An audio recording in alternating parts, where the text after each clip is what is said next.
अरे! यहाँ कैसे आया? चलो यूट्यूब पे डाइट एडवाइस सर्च करके देखता हूँ। Diet diet diet diet diet diet diet diet diet diet diet diet.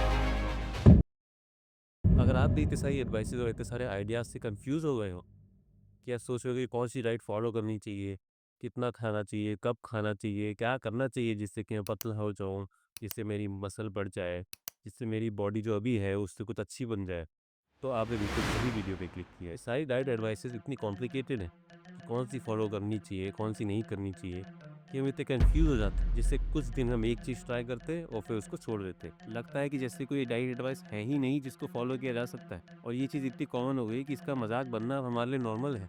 आजकल प्रॉब्लम क्या, हर 6 महीने में तो वेट लॉस का सिलेबस चेंज हो जाता है। हर रोज नई डाइट आती है, कभी कीटो डाइट आ गई, कभी जनरल मोटर्स डाइट आ इसलिए इस वीडियो में आपको एकदम रियलिस्टिक डाइट के बारे में बताऊंगा, जो आप बिल्कुल फॉलो कर सकते हो कंसिस्टेंटली, जिसको आपको छोड़ने की ज़रूरत भी नहीं पड़ेगी, क्योंकि वो एक डाइट प्लान नहीं है, वो एक डाइट लाइफस्टाइल है। तो आपको उससे जल्दी और अच्छे रिजल्ट्स भी दिखेंगे। इसलिए मैंने ये वीडियो 2 पार्ट्स में डिवाइड किया है। एक पार्ट है उन लोगों के लिए जिनका गोल है फैट लॉस, और जो दूसरा पार्ट है वह उन लोगों के लिए जिनका गोल है मसल बिल्डिंग।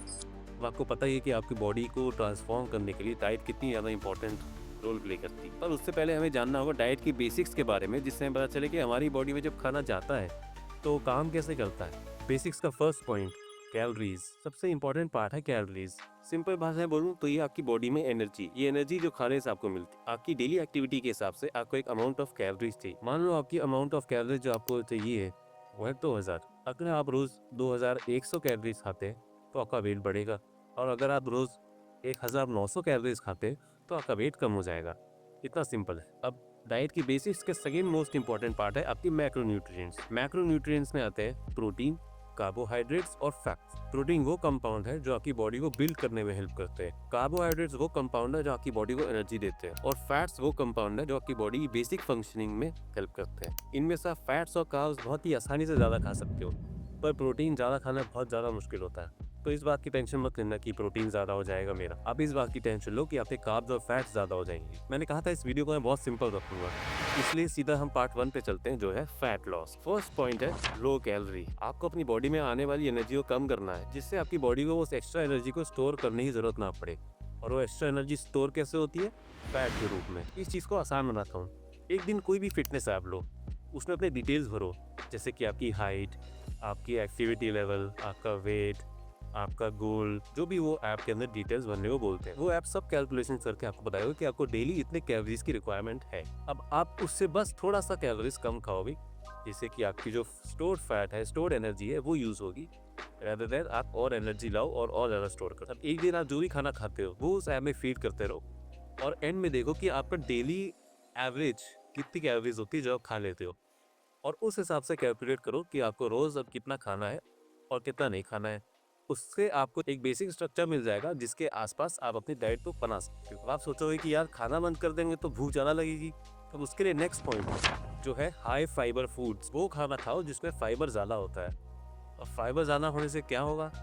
आपकी बॉडी वो फाइबर देर तक डाइजेस्ट करेगी, जिससे आपको भूख कम लगेगी, और वो देर तक डाइजेस्ट करके वो पेट में आके देर तक रहेगी, और वो धीरे धीरे अपनी एनर्जी रिलीज करेगी, ताकि आपको through out the day energy supply मिलता रहे। ये कुछ एग्जांपल्स है हाई फाइबर फूड्स के। आप इनमें से जो पसंद है वो खा सकते हो। थर्ड पॉइंट है इंटरमिटेंट फास्टिंग। इंटरमिटेंट फास्टिंग जितना कॉम्प्लिकेटेड लगता है, जितना लंबा इसका नाम है, उतना ही आसान है। आप दिन के कुछ घंटे लेते हो जिसमें आप खाना खाते हो, और कुछ घंटे लेते हो जिसमें आप खाना नहीं खाते हो। और वो खाना खाने की विंडो कितनी है वो आपके ऊपर डिपेंड करता है कि आप कितना सस्टेन कर सकते हो। अगर आप शुरू कर रहे हो तो विंडो 8 घंटे भी रख सकते हो, और अगर आप धीरे धीरे प्रोग्रेस करते रहोगे, धीरे धीरे एडवांस लेवल पे हो, तो विंडो को आप 4 घंटे 6 घंटे इतना भी कर सकते हो। और बाकी जो दिन है उस पर आप कुछ नहीं खाते हो, सिर्फ लिक्विड पे रहते हो, वो भी कैलोरीज के बिना, जैसे कि पानी और ब्लैक कॉफ़ी। अब इंटरमिटेंट फास्टिंग करने से होगा क्या? जो आपकी बॉडी की उस टाइम की रिक्वायरमेंट है जब आप खाना नहीं खा रहे हो, तब वो स्टोर्ड एनर्जी को यूज़ करेगी अपनी फंक्शनिंग करने के लिए। और आपकी बॉडी सोते टाइम भी कैलोरीज बर्न करती है, याद रखना, क्योंकि सोते टाइम भी आपका दिल धड़कता है, आपका डाइजेस्टिव सिस्टम चलता है। तो मतलब ये नहीं कि कैलोरी सिर्फ एक्सरसाइज करने में लगती हैं, आपकी डे टू डे फंक्शनिंग में भी आपको कैलोरीज लगती हैं। और तभी जब आप खाना रिस्ट्रिक्ट कर दोगे तो आपकी बॉडी वो स्टोर्ड फैट को यूज करने लगेगी एनर्जी के रूप में, जिससे कि आप पतले होने शुरू हो जाओगे। फोर्थ पॉइंट आता है स्नैक्स।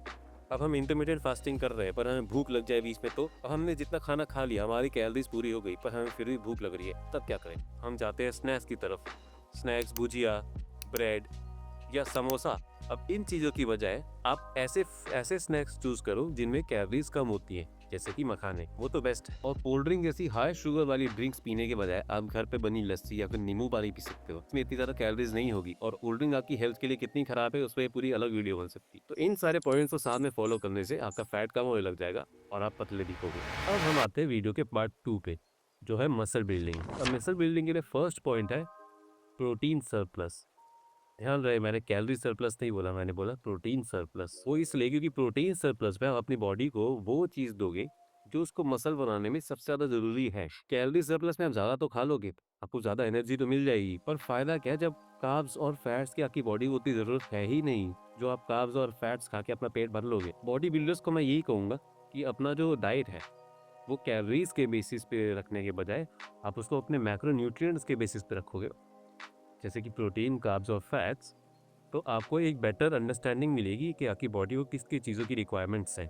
और प्रोटीन की सिंपल सी रिक्वायरमेंट है 1.5 ग्राम्स ऑफ प्रोटीन पर केजी ऑफ बॉडी वेट। अगर आप इस अप्रोच से अपनी डाइट प्लान करोगे तो आपकी वो मोटापे वाली बॉडी नहीं बनेगी, जिससे आपकी लीन, अच्छी और मस्कुलर और एस्थेटिक बॉडी बनेगी। अब मसल बिल्डिंग के सेकंड पॉइंट है कि आप स्लो डाइजेस्टिंग कार्ब्स पे ज़्यादा ध्यान दो, जैसे कि ओट्स और स्वीट पोटैटो, जो कि बॉडी में धीरे धीरे डाइजेस्ट होंगे और धीरे धीरे अपनी एनर्जी रिलीज करेंगे, जिससे आपको कार्ब क्रैश देखने को नहीं मिलेगा। और जिसका अपोजिट है वाइट राइस, जो सब कहते हैं कि चावल खाने से नींद आती, तो वो अगर आप ज्यादा खाओगे तो ऑब्वियसली जो आप खाओगे वही आपको दिखेगा, वो सब खाने से आपको ज्यादा नींद आती है ना। अब थर्ड और बहुत कॉन्ट्रोवर्शियल पॉइंट है जो है सप्लीमेंट्स। अब सप्लीमेंट को सप्लीमेंट क्यों कहा जाता है? क्योंकि वो आपकी डाइट को सप्लीमेंट करते हैं। इसका मतलब है कि जो चीजें आपकी डाइट में होनी चाहिए, जो नॉर्मल डे टू डे खाने से आपको मिलना बहुत मुश्किल है, उसका हम कॉन्सेंट्रेटेड फॉर्म खाते हैं, जो हमारी बॉडी पे इफेक्ट करता है और हमारी बॉडी की फंक्शनिंग को बेटर बनाता है और हमारी बॉडी के लिए चीज़ें आसान बना देता है। इसका मतलब ये नहीं कि सप्लीमेंट्स स्टेरॉइड्स होते हैं, नहीं।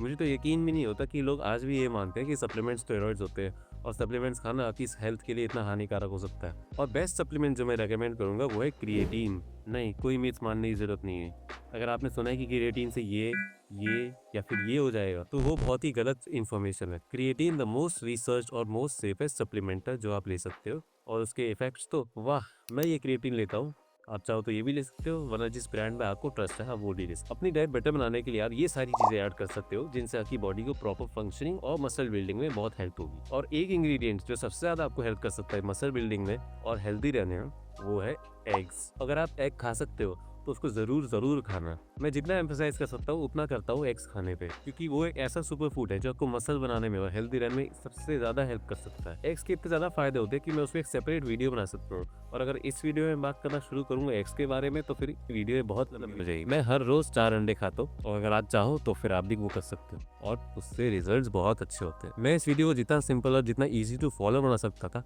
उतना मैंने कोशिश करी। अगर आपको कोई भी क्वेश्चन है तो आप मुझे कमेंट्स में बता सकते हो, मैं आपको ज़रूर रिप्लाई करूँगा और आपकी हेल्प करूँगा।